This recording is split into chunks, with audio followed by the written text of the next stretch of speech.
بسم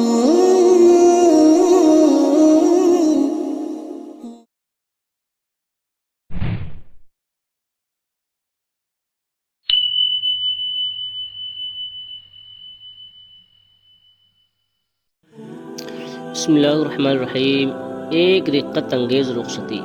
ایک بزرگ رحمۃ اللہ تعالی علیہ کے بارے میں منقول ہے کہ انہوں نے عرض کی، یا الہی عز وجل، جب میں صحت مند ہوتا ہوں تیری نافرمانی کرتا ہوں، اور جب کمزور ہوتا ہوں تو تیری اطاعت کرنے لگتا ہوں، طاقت کے زوم میں تجھے ناراض کر بیٹھتا ہوں، کمزوری کے عالم میں تیری فرما برداری کرنے لگتا ہوں۔ ہائے میری عقل کو کیا ہو گیا ہے! کاش میں جان سکوں کہ تو میری ندامت کو قبول کر لے گا یا مجھے میرے جرم کی وجہ سے دھتکار دے گا۔ یہ کہنے کے بعد آپ رحمۃ اللہ علیہ غش کھا کر زمین پر تشریف لے آئے، جس سے آپ کی پیشانی زخمی ہو گئی۔ ان کی والدہ ان کے پاس آئیں، ان کے ماتھے پر بوسہ دیا اور روتے ہوئے ان کی پیشانی صاف کی، اور پھر کہنے لگیں، اے دنیا میں میری آنکھوں کی ٹھنڈک اور آخرت میں میرے دل کے چین، اپنی رونے والی بوڑھی ماں سے کلام کر اور شکستہ دل ماں کا جواب دے۔ جب آپ کو کچھ افاقہ ہوا تو آپ نے اپنے دل کو تھام لیا اور آپ کی روح جسم میں بے چین ہونے لگی، اور آنسو رخساروں سے ہوتے ہوئے ان کی داڑھی کو نم کرنے لگے۔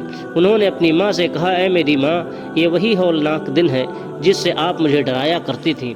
ہائے ضائع ہو جانے والے دنوں پر افسوس، اور ان لمبے دنوں پر حسرت جن میں کوئی بلندی نہ پا سکا۔ اے ماں، میں ڈرتا ہوں کہ کہیں مجھے طویل مدت کے لیے جہنم میں نہ ڈال دیا جائے۔ ہائے وہ وقت کتنا غمناک ہوگا، اور مجھے سر کے بل جہنم میں پھینک دیا جائے گا، اور وہ عالم کتنے افسوس کا ہوگا اگر جہنم میں میرے جسم کو کاٹا گیا۔ اے ماں، میں جیسا کہتا ہوں آپ اسی طرح کیجیے۔ آپ کی ماں نے کہا، بیٹے میری جان تجھ پر قربان، تو کیا چاہتا ہے؟ بیٹے نے کہا، میرا رخسار مٹی پر رکھ دیجیے اور اپنے پاؤں سے روند دیے، تاکہ میں دنیا ہی میں ذلت کا مزہ چکھ لوں اور اپنے آقا و مولا عز و جل کی بارگاہ سے لذت پاؤں، تاکہ وہ مجھ پر رحم فرما کر جہنم کی بھڑکتی ہوئی آگ سے مجھے نجات دے دے۔ ان کی والدہ کہتی ہیں کہ میں اٹھی اور اپنے بیٹے کے رخسار کو مٹی میں لتھڑ دیا۔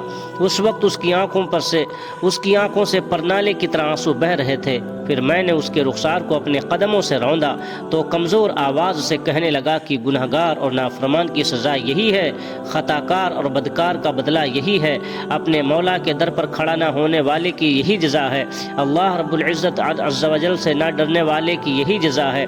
پھر وہ قبلہ کی طرف رخ کر کے کہنے لگا، لبیک لبیک لا الہ الا انت سبحانک انی کنت من الظالمین۔ ترجمہ، میں حاضر ہوں، کوئی معبود نہیں تیرے سوا، پاکی ہے تجھ کو، بے شک مجھ سے بھیجا ہوا۔ پھر اس کی روح قف سے عنصری سے پرواز کر گئی۔ ان کی والدہ مزید فرماتی ہیں کہ میں نے اسے خواب میں دیکھا تو اس کا چہرہ بادلوں میں گھرے ہوئے چاند کی طرح دمک رہا تھا۔ میں نے پوچھا، بیٹا تیرے آقا عز و جل نے تیرے ساتھ کیا معاملہ کیا؟ تو اس نے جواب دیا کہ اس نے یعنی اللہ تعالیٰ نے میرے درجے بلند فرما کر مجھے خاتم الانبیاء صلی اللہ علیہ وسلم کے قرب میں جگہ عطا فرما دی ہے۔ میں نے پوچھا کہ بیٹا میں نے تیری وفات کے وقت تجھ سے جو کچھ سنا تھا وہ کیا تھا؟ اس نے کہا کہ امی جان، ہاتف غیب سے مجھے آواز آئی تھی کہ اے عمران، اللہ عز و جل کی طرف بلانے والے کی دعوت قبول کرو، تو میں نے اس کی دعوت پر اپنے رب عز و جل کو لبیک کہا تھا۔ سبحان اللہ سبحان اللہ۔ سچ ہے کہ خوف خدا بڑی عظیم دولت ہے، اور اس خوف خدا رکھنے والوں کا بڑا مقام ہے۔ مولا تعالیٰ کی بارگاہ میں دعا ہے کہ اپنے پیارے محبوب صلی اللہ علیہ وسلم کے صدقے ہم سب کے دلوں میں اپنی خشیت کا نور پیدا فرمائے، آمین۔ ایسی اور ویڈیوز کے لیے چینل کو سبسکرائب کریں، لائک کمنٹ اور شیئر بھی کریں۔ آپ کا میزبان دلشاد رضا رضوی۔